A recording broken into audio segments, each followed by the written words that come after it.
Olá pessoal, vamos dar continuidade ao nosso tema, nosso assunto sobre reconhecimento antigênico, e essa vai ser a última videoaula que a gente vai tratar sobre esse assunto, falando um pouco mais sobre a maturação dos linfócitos, tanto o linfócito B quanto o linfócito T, ok? Como agora que a gente já discutiu, as estruturas dos receptores de antígenos, tanto dos linfócitos B, no caso dos anticorpos, quanto os TCRs, e como esses receptores eles reconhecem os antígenos, a próxima questão é como aquela enorme diversidade desses receptores é produzida, ok? Pois bem, tanto as células T como as células B, elas reconhecem apenas um único antígeno, ok? Olha aqui nessa figura a gente tem representado essa possibilidade aqui, que olha, imagine que eu tenho aqui um linfócito B ou um linfócito T, ele reconhece apenas um único antígeno, ok? Um antígeno específico, ok? No caso das células T, esse antígeno ele é apresentado pelo MHC, beleza? Então, essas células que têm a capacidade de reconhecer um único antígeno, ele é chamado de clone, ok? Então, cada célula dessa aqui é chamada de clone, sendo que nosso sistema imunológico ele tem a necessidade de ter uma infinidade de clones distribuídos, então, para fazer o reconhecimento antigênico. Okay? Ou seja, existem muitos clones de linfócitos com especificidades distintas. A gente viu um pouquinho disso na última aula, algo aí de 10 a 9 vezes ou mais. E para a gente ter aí um arsenal de células que vão ter a possibilidade de encontrar um determinado antígeno. Ok? Também já destaquei e cito aqui novamente, a gente não tem genes suficientes no genoma humano para que cada possível receptor desse seja codificado por um gene diferente, beleza? Então, de fato, o sistema imunológico ele desenvolveu mecanismos para gerar receptores antigênicos distintos, com um número aí muito grande, uma infinidade de receptores, a partir de um número limitado de genes. Certo? E a gente vai ver como que a gente consegue gerar essa diversidade tanto dos linfócitos T quanto nos linfócitos B, ok?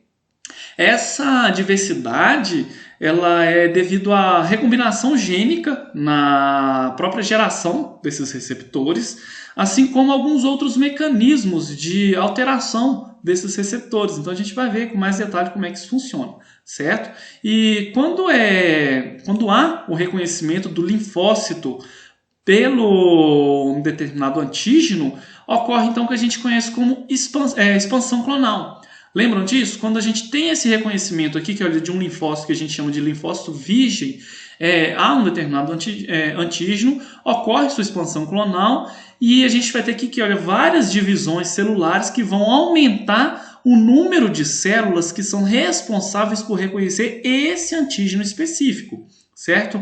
Então, a expansão clonal é isso, é um determinado clone que foi ativado por um determinado antígeno, ele vai se proliferar, ok? Então, a expansão clonal é a expansão daquele determinado clone, ok? Que vai desencadear as respostas imunológicas, então, pelas células efetoras que foram produzidas, ok? Além dessas células efetoras, após a expansão clonal, a gente também tem a possibilidade de formação de células de memória, tanto nas células T quanto nas células B. Isso promove com que a gente tenha numa próxima resposta, no caso aí a gente pode classificar essa primeira resposta aqui, essa primeira interação, como uma resposta primária. Seria aquele primeiro contato com o antígeno. É uma resposta mais demorada e menos intensa quando a gente compara com uma segunda vez que a gente entra em contato com aquele antígeno, ok? Que seria uma resposta mais rápida e mais intensa. Por quê? Olha aqui comigo. A primeira vez que eu entro em contato com o antígeno, eu tenho um clone que reconheceu aquele antígeno, certo? Então esse clone vai se expandir e vai gerar várias células. Agora, depois, se eu entrar em contato novamente com esse antígeno, eu já vou ter aqui células de memória que foram geradas naquele primeiro contato. Então aqui eu tenho várias células que podem se expandir clonalmente. Então, desse modo, a expansão ela é mais rápida, a resposta vai ser mais rápida e mais intensa, ok? Então vamos lá, vamos aprofundar um pouquinho mais em relação a esse amadurecimento dos linfócitos, ok?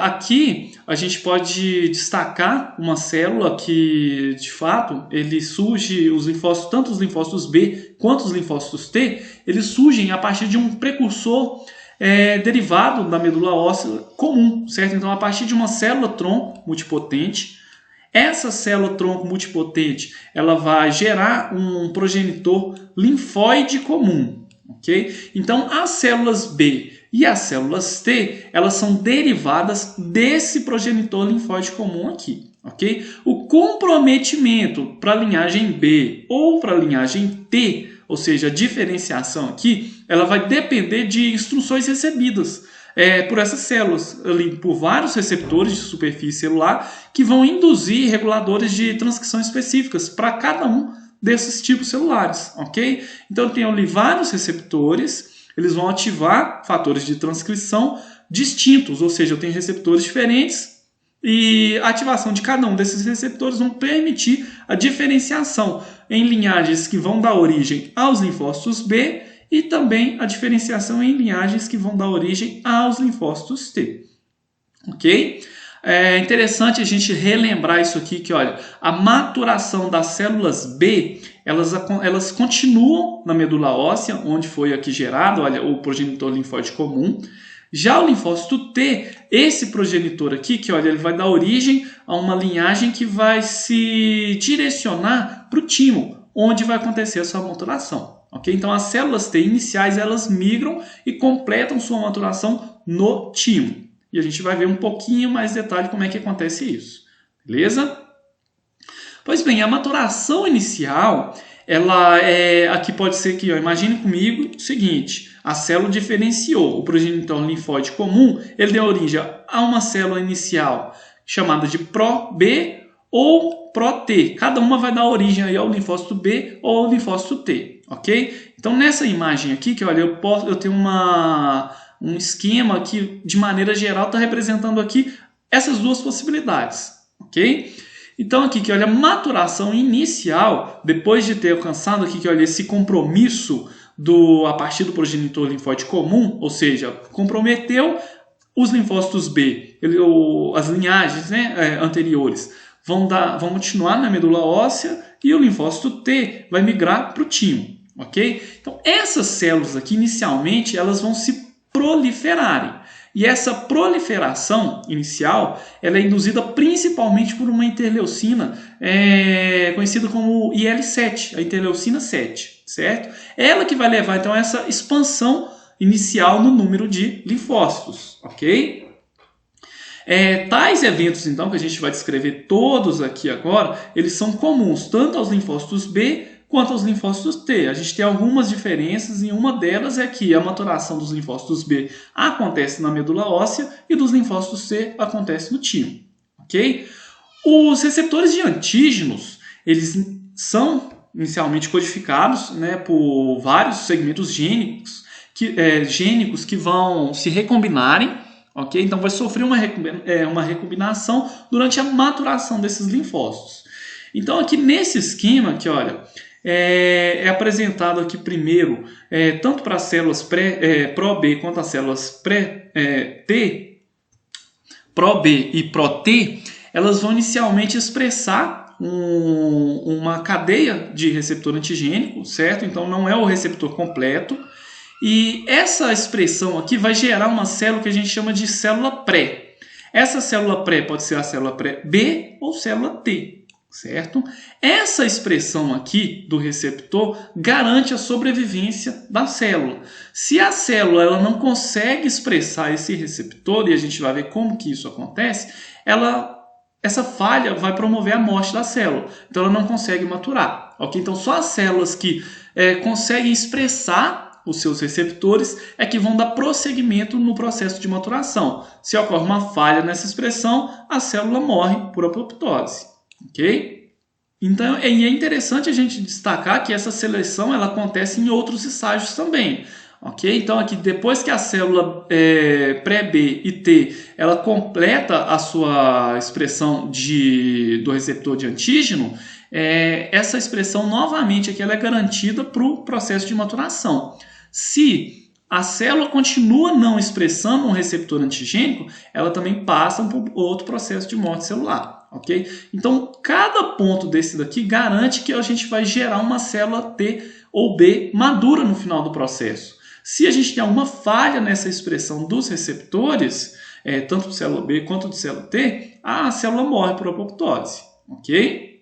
Essas falhas, pessoal, como a gente vai ver daqui a pouco, elas acontecem porque muitas tentativas são realizadas para gerar os receptores antigênicos por recombinação gênica. Então, existem vários processos de recombinação gênica ali, e dentre esses processos, pode ser que seja possível gerar ali algum fragmento que não consiga ser expresso na célula, e por isso essa célula morre por apoptose, ok? E no final desse processo de maturação, olha, depois que a célula consegue expressar o seu receptor completo, ela ainda passa por outro processo de seleção, em relação a como se fosse um teste desse receptor. Se a gente vai ver com um pouco mais de detalhe daqui a pouco também para que tem essa necessidade de teste. Mas a princípio, basta a gente relembrar o seguinte: as células, elas no processo de maturação, elas passam por um processo de reconhecimento de antígenos, antígenos próprios, certo? Antígenos que são apresentados para essas células, que são inerentes ao nosso organismo, ok? Se essa célula, pode ser tanto a B quanto a T, se ela passa por um reconhecimento fraco de antígenos próprios, essa célula ela é selecionada de maneira positiva, gerando aqui então uma célula madura, tanto a T quanto a B, ok? Se esse processo de reconhecimento de antígenos próprios ele é feito com uma alta afinidade, ou seja, eu tenho um reconhecimento aqui de maneira forte de antígenos próprios, essa célula ela desencadeia processos de morte, também por apoptose, e esse processo de seleção aqui é chamado de seleção negativa. Ok? Ficou claro? Essa parte aqui, essa parte de seleção positiva e negativa, ela tem a função de evitar o desenvolvimento de respostas autoimunes, ok? De gerar células que vão reconhecer nosso próprio organismo. Então, nesse estágio de maturação aqui, é apresentado para as células antígenos próprios. Se ela reconhece de maneira forte, essa célula morre. Ok? É chamado de seleção negativa. Se o reconhecimento é feito de maneira fraca, então essa célula ela é selecionada positivamente e ela torna-se então uma célula madura virgem, ok? Pronta para reconhecer outros antígenos, beleza? Explorando um pouco mais aqui agora esse assunto, a gente vai detalhar como que essa diversidade de receptores é alcançada. Como é que a gente consegue reconhecer vários tipos de antígenos com os nossos receptores para antígenos, certo?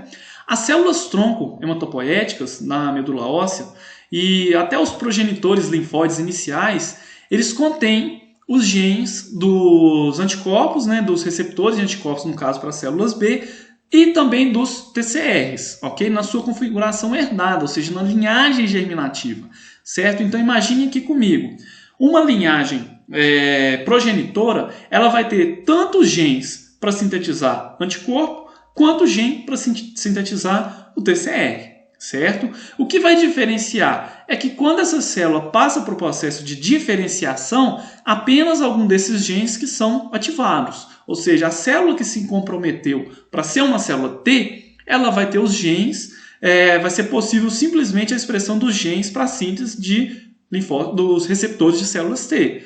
Já aquela célula que se comprometeu para a linhagem de linfócito B, vai expressar os genes que são responsáveis pela síntese do anticorpo, da imunoglobulina que vai atuar como receptor naquele linfócito B. Ok? Então, no núcleo ali, no DNA daquela célula, a gente tem os genes de todos esses receptores, tanto de imunoglobulina quanto de TCR. Beleza? Aqui nessa figura a gente pode observar que, olha, que os loci, lembrando que loci é o plural de locus, ok? Então aqui que olha, esses vários locus aqui são representados para a síntese dessas cadeias polipeptídicas, ok? Então aqui que olha, no cromossomo 14 a gente tem o locus da cadeia pesada da imunoglobulina, ok? No cromossomo 2 a gente já tem aqui o locus da cadeia leve de imunoglobulina. Já aqui que olha, no cromossomo 7 e no 14, a gente tem o locus para as cadeias alfa e cadeia beta do TCR, beleza?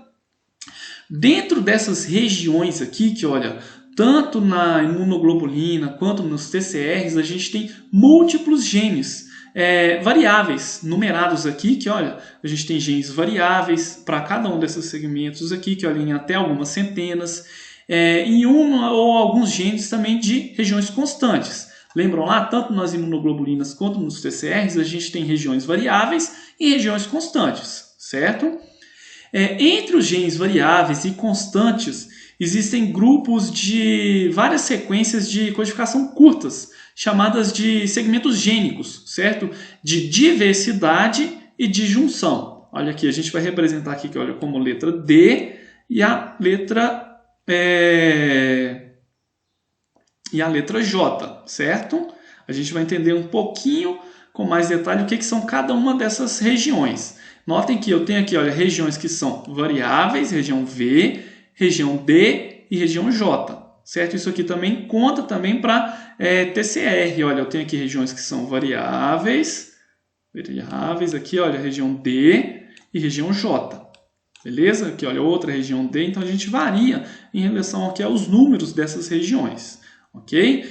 É interessante ressaltar que somente as cadeias pesadas das imunoglobulinas e o losse da cadeia beta dos TCRs é que contém esse segmento D aqui, que olha, beleza? A cadeia leve aqui, que olha, não tem o D, e a cadeia alfa, que está um pouquinho comido esse slide aqui, ele também não tem a cadeia D, certo? Então o D, esse segmento gênico aqui, está presente apenas nas cadeias beta do TCR e na cadeia pesada da imunoglobulina. Beleza? Essas regiões aqui que eu estou mostrando para vocês coloridinhos, com exceção dessas constantes aqui, que olha, é que promovem a variabilidade do receptor de reconhecimento de antígenos, ok?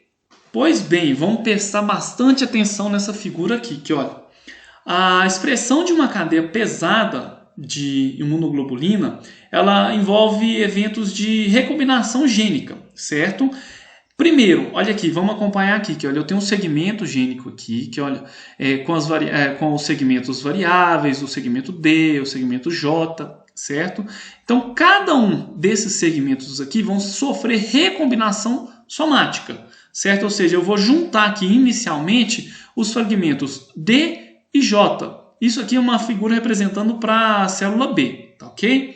Então aqui, que olha, eu formei aqui, eu vou dar dois, aqui eu tenho a possibilidade de dois segmentos que vão ser formados, tá? Nessas duas coluninhas aqui. São segmentos distintos que vão ser formados, tá? Então, num primeiro momento, eu tenho aqui, que olha, um segmento D e um segmento J que vão se recombinar, gerando aqui, que olha, um D e J. Estão vendo aqui, que olha, D1, J1, e aqui eu tenho D3, J2. Eles se juntaram, ok? Então, aqui eu tenho essa primeira possibilidade de recombinação gênica. Eu posso ter várias outras recombinações, tá? Depois, essa recombinação ela é seguida por uma nova recombinação somática, com a junção do segmento variável, certo? Lembra, eu posso ter vários segmentos variáveis. Então, aqui, que olha, um deles vão se juntar aqui, formando um segmento que a gente chama de VDJ. Aqui eu tenho o primeiro exemplo do lado de cá e aqui eu tenho um outro exemplo do lado de cá, certo? Então, juntou aqui novamente. Então, até aqui, o que está acontecendo, pessoal? A gente quer gerar um receptor, ok? Então, esse receptor para identificação de antígeno, ele tem que variar, certo? Porque eu tenho que encontrar diferentes antígenos que podem encontrar com o meu organismo. Então, essa variabilidade, inicialmente, ela é alcançada pela recombinação gênica desses segmentos aqui que vão gerar aquela fração que vai reconhecer o antígeno, certo? Então, cada um desses segmentos tem um nome. Eu tenho aqui o segmento V, o D e o J. Então, no primeiro passo aqui, que olha, eu tenho a recombinação, a junção do segmento D e do J. E aqui eu tenho dois clones de células B como exemplo. Ok? Então, nesse clone de cá, eu tenho o D1J1. Nesse clone de cá, eu tenho o D3J2. Beleza? Então, é como se fosse aqui gerar, aqui, olha, duas células B distintas. Dois clones de células B distintos. Tá? Depois, esse processo aqui passa pela junção do segmento V. Certo? Então, aqui, olha, eu vou gerar aqui o segmento VDJ de um lado de cá e o VDJ do lado de cá. Beleza? O gene recombinado, ou seja, foi gerado esse gene aqui, que olha o VDJ, ele vai ser transcrito, certo? E esse segmento VDJ aqui, ele vai passar por um processo de edição, ele vai sofrer processamento, certo? Eu não sei se vocês, meus alunos aí da disciplina de imunologia, já viram biologia molecular. Tá? Mas aqui basicamente, olha, gerou aqui um transcrito primário. O que é um transcrito primário? É aquele fragmento de RNA que vai dar origem ao RNA mensageiro. Tá? Ou seja, o RNA mensageiro é aquela molécula de ácido nucleico que vai dar origem à proteína. Mas antes de gerar esse RNA mensageiro, a gente gera um composto aqui que a gente chama de transcrito primário que pode sofrer modificações. E uma dessas modificações é que vai gerar essas possibilidades de diferentes tipos de RNAs mensageiros. Tá, ok? Então aqui que, olha, ao gerar o RNA mensageiro, depois de todo esse processo de recombinação e processamento, a gente vai ter um composto aqui que, olha, que vai ser capaz de sintetizar as cadeias variáveis do meu receptor. Certo? Então, olha aqui. Note aqui comigo que, olha, que a partir desse mesmo conjunto de genes aqui, eu gerei um receptor aqui e um receptor diferente aqui, que, olha, as cadeias pesadas da imunoglobulina de uma célula B. Beleza? Então, olha aqui. Só aqui eu consigo gerar uma grande quantidade de receptores diferentes, apenas com esse processo de recombinação. Certo? Pessoal, e aqui é interessante a gente lembrar o seguinte: a recombinação de outros genes de receptores de antígenos, vamos pensar que, olha, aqui eu dei exemplo de uma célula B, certo? Mas lá no caso da célula T, essa sequência aqui ela é essencialmente a mesma, tá? E relembrando que se eu tenho cadeias leves aqui, ou a cadeia alfa do TCR, a gente não tem esse segmento D aqui, beleza? Então a recombinação seria apenas o V e o J, sem o segmento D. Motivo pelo qual, às vezes, vocês vão pegar lá no livro para estudar, a gente tem lá um título lá, recombinação V, D e J, sendo que o D está entre parênteses, certo? Então, o D é simplesmente entre parênteses, quer dizer que ele pode acontecer ou não, dependendo do tipo de proteína que vai ser sintetizada. Se é, por exemplo, uma cadeia pesada para linfócito B, do anticorpo, ele vai ter o D. Se é uma cadeia beta do TCR, ele também vai ter o D. Okay? Se é uma cadeia alfa do TCR, ele não tem o D. Se é uma cadeia leve da imunoglobulina, também não tem o D. Beleza? No mais, não fiquem desesperados com isso, não. Tá? Okay? Eu quero que vocês entendam aqui principalmente o seguinte, que a variabilidade de reconhecimento dos receptores, tanto para a célula B quanto para a célula T, ela começa aqui com esses processos de recombinação somática. Ok? Então aqui que, olha, a partir de um DNA, de uma linhagem germinativa, essa célula ela vai começar a expressar diferentes clones, diferentes tipos de receptores. Ok? Então isso acontece por causa da recombinação somática desses genes. Ok? Então cada célula, cada clone vai gerar um receptor único a partir desses processos de recombinação. Ok? Então aqui, olha, aqui eu gerei um receptor diferente desse receptor aqui. Beleza? Por causa dessas possibilidades de recombinação somática. Beleza? É também interessante a gente destacar aqui que esses processos de recombinação somática, eles são mediados por uma enzima linfóide específica chamada de recombinase VDJ, ok? Além disso, tem outras enzimas adicionais que também participam do processo, tá? Então, pessoal, nessa tabela aqui, que olha, a gente pode ter uma noção já de como que é vasto, como que é grande essa possibilidade de recombinação desses genes que a gente viu aqui anteriormente para gerar um determinado, uma região variável de um determinado receptor. Ok? Então, olha aqui, nessa tabela aqui a gente pode verificar o número de segmentos genes do tipo V, do variável, o D e o J, para cada uma das cadeias, tanto da imunoglobulina quanto do receptor, certo? Isso para as regiões variáveis, certo? Então, olha aqui, olha, o número de genes V para a cadeia pesada de imunoglobulina. Tem aqui, olha, 100 tipos diferentes. Para a cadeia leve, eu tenho 35. Olha aqui, para o receptor de célula T, só os números de genes V, eu tenho aqui, olha, 54 para alfa, 67 para beta, ok? Então, lembrando, aqui, olha o D. O D eu tenho aqui, para a cadeia pesada, 27. A gente lembra que o D a gente não tem na cadeia leve da imunoglobulina e nem na cadeia alfa do receptor de célula T, beleza? E eu tenho aqui 2 segmentos D para a cadeia beta. Tá? Já os segmentos gênicos para o número para junção desses segmentos, o gene do tipo J, eu tenho aqui, olha, 6 para a cadeia pesada de imunoglobulina e 5 para a cadeia leve.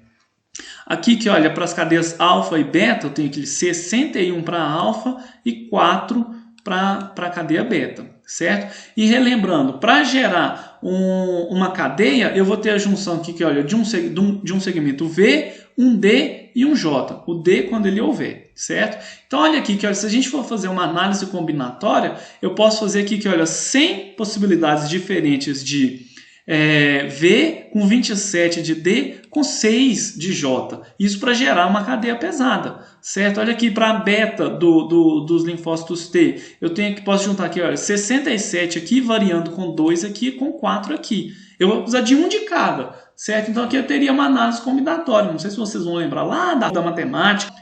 A gente tinha lá, para ver o número de possibilidades de cadeia beta, de região variável, o que eu faria? Eu multiplicaria cada uma das possibilidades. Olha aqui, eu poderia multiplicar aqui para ver, olha aqui, quantas cadeias betas eu posso ter para a célula T. Eu multiplico 67 vezes 2 vezes 4. Isso vai dar um número muito grande, né?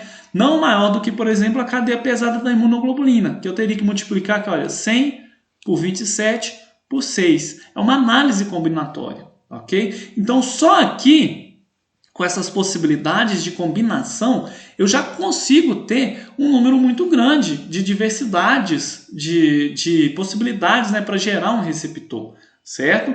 Essa combinação aqui, então, é denominada de diversidade combinatória, só que ela é o seguinte, ela vai ser limitada pelo número disponível desses segmentos gênicos, ok? Então, aqui se a gente for pensar, olha, na cadeia leve da imunoglobulina, ela vai ser limitada a 35 vezes 5, certo? Vai ser o número que eu vou ter de possibilidades para cadeia leve de imunoglobulina. E isso considerando o que a gente acabou de ver na recombinação gênica, certo? Então, olha aqui, olha, imagine aqui comigo, para a célula B, eu tenho aqui, que olha, 100 cadeias pesadas para a região V. Então, aqui, olha, esse V aqui, olha, eu posso ter 100 deles aqui, certo?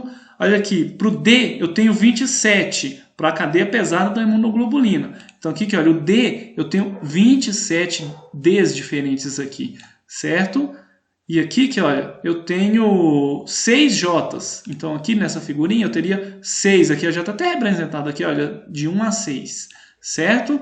Então, para gerar aquela região variável da cadeia pesada, eu vou pegar aqui um V, um D e um J dentre essas possibilidades que foram aqui apresentadas, certo? Então, olha aqui, eu vou ter vários clones que podem ser gerados aqui, cada um com uma região variável distinta. Beleza?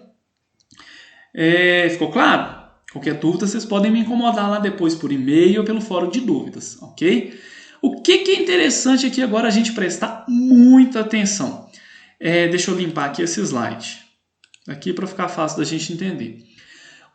Essas possibilidades que eu acabei de passar para vocês aqui, nessa tabelinha anterior aqui, com base nessa tabela aqui anterior, nesses segmentos gênicos, eu posso alcançar aqui, que olha, um número de combinações de cerca aqui, que olha, de 10 a 6 para imunoglobulina e 3 a 10 a 6 para receptores de linfócitos T, certo? Não é aquele número que a gente viu lá no início da aula, de cerca de 10 a 9 ou mais possibilidades, certo?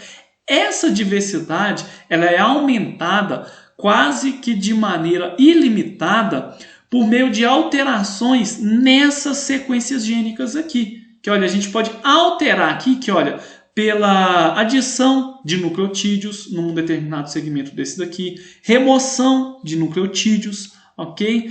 Então essa adição ou remoção aqui vão alterar aquele segmento que foi gerado, certo? Então aqui eu consigo aumentar e muito esse número de possíveis combinações aqui, que olha, num repertório muito maior de diversidade, simplesmente com essas alterações aqui, que olha, desses segmentos, ok? Então essa diversidade aqui ela é chamada de diversidade juncional, ok?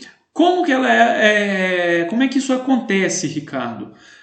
Aqui primeiro a gente pode destacar que olha, essa remoção.